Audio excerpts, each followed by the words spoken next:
welcome to Daily Bread. This is Joshua Jeremiah, your host. It's a great honor and a great privilege sharing God's word with you. We don't take it for granted. We give God all the praise for this opportunity, and we thank God for you as well for taking the time to watch and to share this with as many as you know. Please continue to do that. Help us spread it everywhere. We're trusting God this will get to every room, bless, impact, transform the lives of many to the glory of God in Jesus' mighty name. Don't struggle with anyone for anything. If you have to struggle with anyone for anything, be the bigger person and let it go. Letting it go does not make you a loser. It doesn't make you small. You know, being a peacemaker doesn't make you a weakling. What you don't understand that peacemakers are strong people. That's what it is. Isaac let it go. Don't struggle with anyone for anything. Instead of struggling, let it go. Let them have it. He said, but you don't understand, I'm losing. We'll see who loses and who gains at the end of the day. Genesis 26, verse 12 to 15. And this was when God blessed Isaac in his obedience to dwell where God told him to dwell. Then Isaac sowed in the land and reaped in the same year 100-fold, and the Lord blessed him. The man began to prosper, continued prospering until he became very prosperous. For he had possessions of flocks and possessions of herds and a great number of servants. So the Philistines envied him. Now the Philistines had stopped up all the wells which his father's servant had dug in the days of Abraham, his father, and they had filled them with earth. Can you see? Out of envy and anger. They stopped all the wells. Then what did Isaac do? His servants, they began to dig them up again. Verse 19 to 22. Also, Isaac's servants dug in the valley and found a well of water, a well of running water there. But the herdsmen of Gerar quarreled with Isaac's herdsmen, saying, the water is ours. And so he called the name of the well Esek, because they quarreled with him. They quarreled, let them have it. He let them have it. He let it go. Verse 21. Then they dug another well, and they quarreled over that one also. He let them have it. And so he called its name Sitnah. Verse 22. And he moved from there and dug another well. And they did not quarrel over it. So he called its name Rehoboth, because he said, for now the Lord has made room for us, and we shall be fruitful in the land. Hear me well. When you let it go and you don't struggle with anyone over anything, God will bring you into your own large room that no one will be able to struggle or contend with you over it. I'm telling you the truth. Can you see? After they struggled over, he let them have it. The first one struggled over the second well, he let them have it. They now understood this man. Look, we can't come. This man is a blessed man. Before his God rises and begins to fight against us, they pulled back. And then Isaac interpreted, the Lord has made room for us. You see, when you don't struggle over things with people, God will bring you to the room that he has made for you, where you will flourish, be fruitful in the land, and no one will be able to contend with you. And so when you let it go, like I said, God will bring you to a large room that no one will be able to struggle with you over it again. Take note. What is rightfully yours is rightfully yours. And it will find its way to you at the fullness of time, regardless who thinks otherwise. Jacob struggled with his brother to acquire what would be his, originally decided by God. He didn't know. And here he was in struggle with his brother. What is yours will always be yours. What God has provided you will come to you at the fullness of time. No one can steal what God has provided as yours. No one. So let's look at Jacob's struggle with his brother over his birthright and the blessing. Those are the two major struggles in his life. And take note, this struggle began in the womb.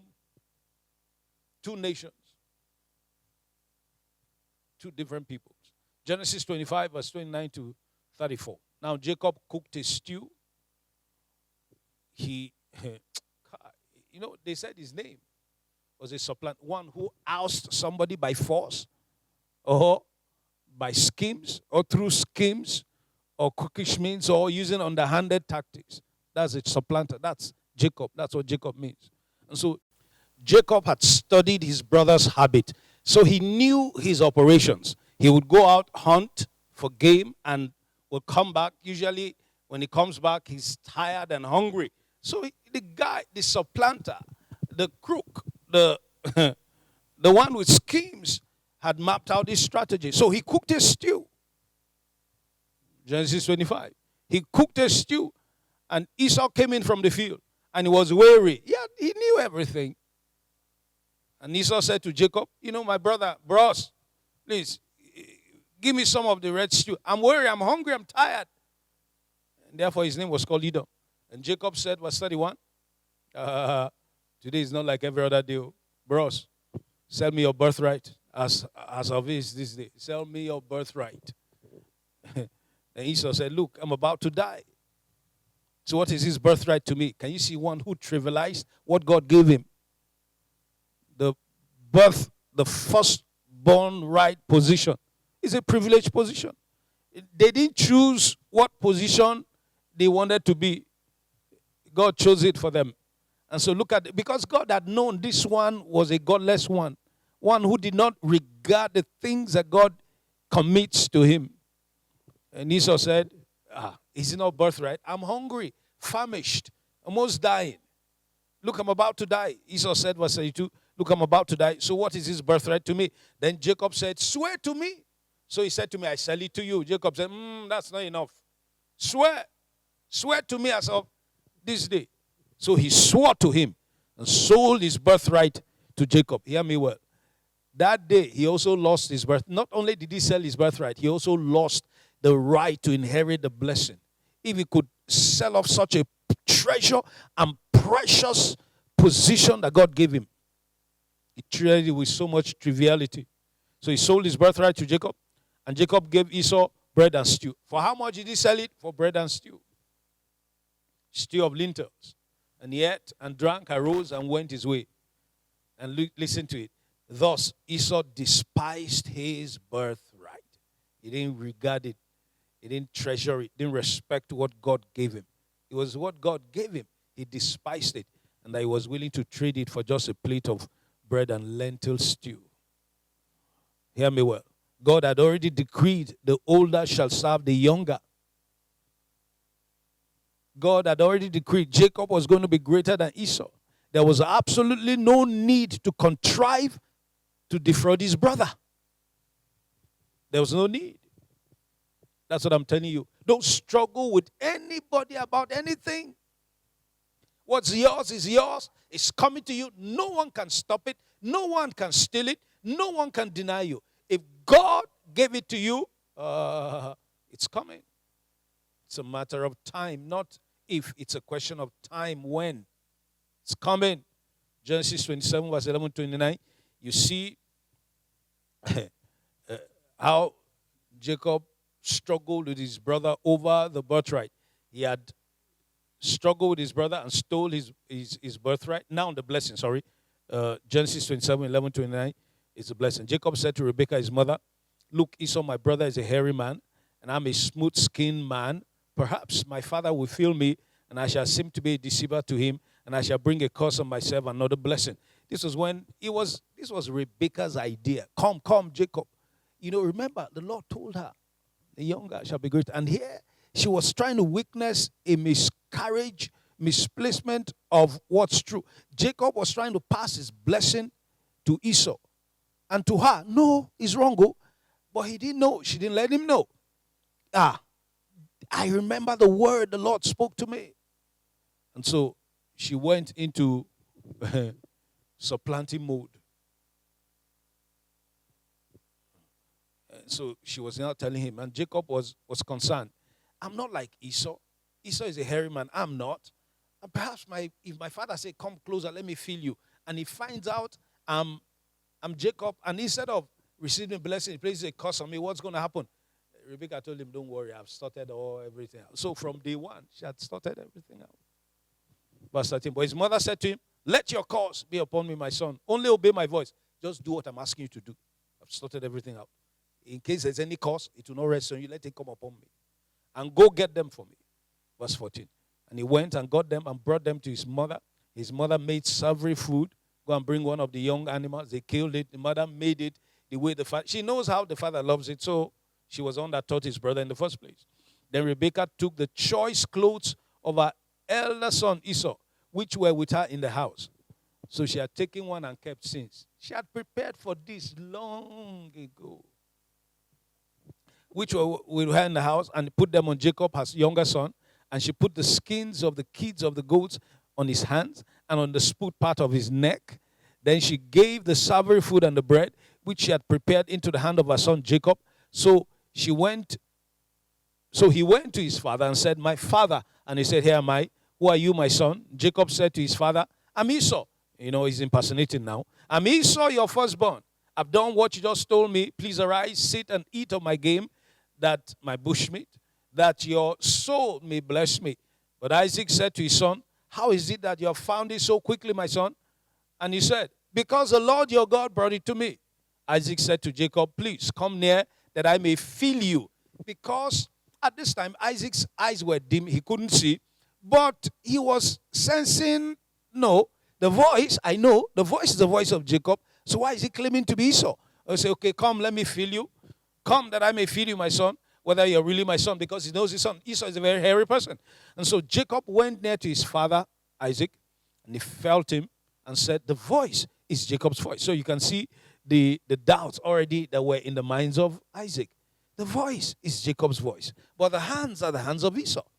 And he did not recognize him because his hands were hairy like his brother's hands. So he blessed him and said, "Are you really my son, Esau?" Even at that point of wanting to release the blessing, he was still in doubt. "Are you really my son?" Because the voice is the voice of Jacob, but the hands are the hands of Esau.